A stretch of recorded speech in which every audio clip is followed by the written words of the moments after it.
Assalamualaikum Sus. Waalaikumsalam, Ibu. Silakan duduk, Ibu. Baik Sus, terima kasih. Perkenalkan, Ibu, nama saya Mita Wulan Anggraini dari Universitas Nahdlatul Ulama Surabaya. Kebetulan pada hari ini saya yang bertugas ya, Ibu. Apa benar ini dengan Ibu Nurul? Iya benar Sus. Ibu Nurul, jadi sesuai dengan janji kemarin, pada hari ini kita akan melakukan konseling tentang ASI eksklusif, yang mana bertujuan agar Ibu mengetahui apa saja sih manfaat dari ASI eksklusif itu sendiri. Baik Ibu, sebelum memulai konseling, pintu di sini sudah tertutup ya Ibu. Jadi Ibu tidak usah khawatir karena privasi Ibu sudah terjaga. Bagaimana dengan posisi Ibu sekarang? Apa sudah nyaman? Sudah, Alhamdulillah. Duduknya udah nyaman ya Bu. Sebaiknya kaki Ibu jangan digantung karena kita akan memakan waktu sekitar 10-15 menit.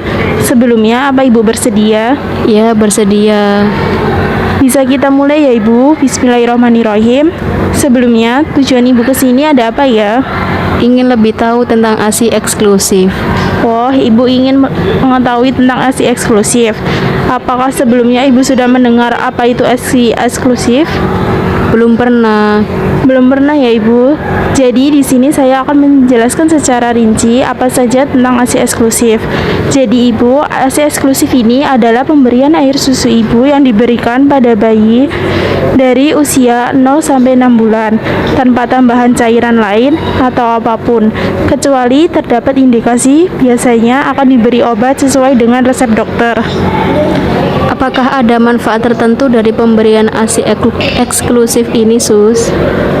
Manfaat dari ASI eksklusif bagi bayi yaitu sebagai nutrisi dan makanan tunggal untuk memenuhi semua kebutuhan pertumbuhan bayi sampai usia 6 bulan. ASI juga mengandung antibodi sehingga akan lebih jarang terkena sakit, alergi, dan infeksi saluran pernafasan. Kemudian ASI bermanfaat juga meningkatkan kecerdasan bagi bayi, meningkatkan daya penglihatan, kepandaian berbicara, dan menunjang perkembangan motorik, dan juga meningkatkan jalinan kasih sayang antar ibu dan bayi karena bayi sering berada dalam dekapan ibu. ASI eksklusif juga bisa bermanfaat untuk ibu. Ada 4 aspek manfaat ASI untuk ibu. Yang pertama, aspek kontrasepsi. Yang dimaksud dengan aspek kontrasepsi ini adalah hisapan mulut bayi pada puting susu merangsang ujung saraf sensorik sehingga posterior hipofise mengeluarkan prolaktin guna meningkatkan produksi estrogen, akibatnya tidak ada ovulasi. Aspek yang kedua yaitu aspek kesehatan ibu. Yang dimaksud di sini yaitu hisapan bayi pada payudara akan merangsang terbentuknya oksitosin oleh kelenjar hipofisis yang digunakan untuk mencegah terjadinya perdarahan pasca persalinan, risiko terkena kanker payudara, dan kanker ovarium. Yang ketiga ada aspek penurunan berat badan.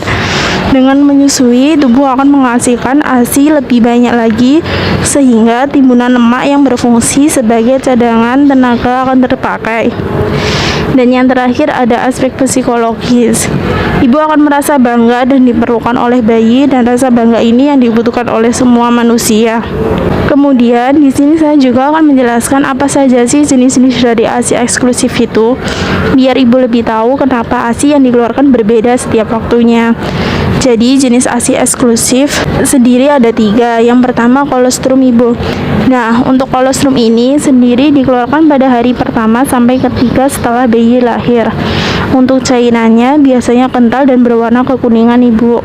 Apabila dipanaskan biasanya menggumpal. Kolostrum merupakan ASI yang sangat ideal untuk membersihkan mekonium atau kotoran dari usus bayi yang baru lahir. Ada juga untuk mempersiapkan saluran pencernaan makanan yang akan dimakan bayi nantinya, sehingga ususnya di sini akan bersih. Yang kedua ada ASI transisi. ASI transisi ini dikeluarkan mulai hari ke-4 sampai hari ke-10. Nah, di ASI transisi ini kadar protein semakin rendah, jadi sesuai dengan kebutuhan bayi sebenarnya. Jadi untuk kebutuhan karbohidrat dan lemak semakin meningkat. Dan yang terakhir ada ASI matur. ASI matur adalah ASI yang keluar mulai dari hari ke-10 sampai dengan seterusnya.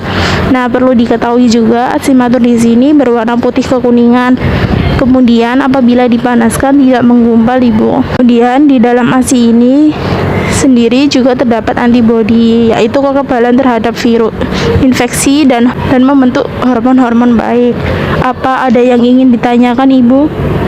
Bagaimana ya Sus cara menyimpan ASI untuk ibu yang bekerja? Penyimpanan ASI untuk ibu yang bekerja, yang pertama yaitu membawa ASI sesuai dengan yang dibutuhkan. Yang kedua, memasukkan ASI dalam kantong plastik polietilen atau misal plastik gula atau wadah plastik untuk makanan atau yang bisa dimasukkan ke dalam microwave, wadah melamin, gelas, cangkir keramik.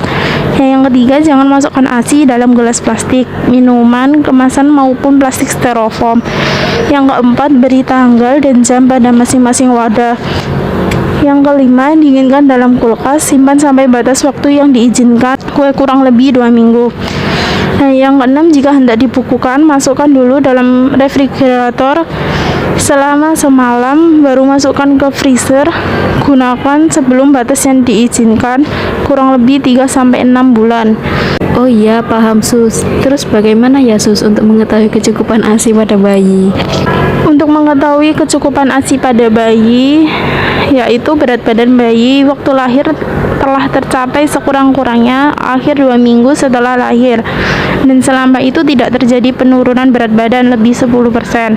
Kurva pertumbuhan berat badan memuaskan, yaitu menunjukkan berat badan pada triwulan ke-1 150-250 gram setiap minggu, triwulan kedua 500-600 gram setiap bulan, triwulan ketiga 350-450 gram setiap bulan, triwulan keempat 250-350 gram setiap bulan, atau berat badan naik 2 kali lipat berat badan waktu lahir pada umur 4-5 bulan dan 3 kali lipat pada umur 1 bulan.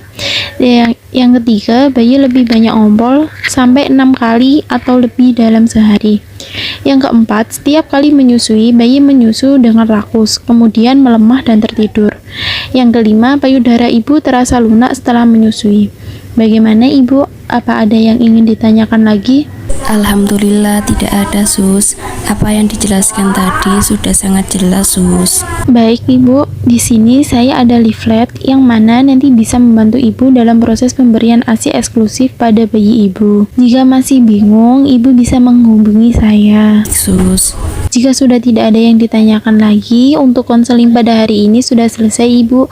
Semoga apa yang saya jelaskan tadi bisa dipahami dan dipraktekkan dengan baik, agar bisa memenuhi kebutuhan gizi pada bayi Ibu. Baik Sus, terima kasih atas waktunya. Saya pamit undur diri. Assalamualaikum. Waalaikumsalam.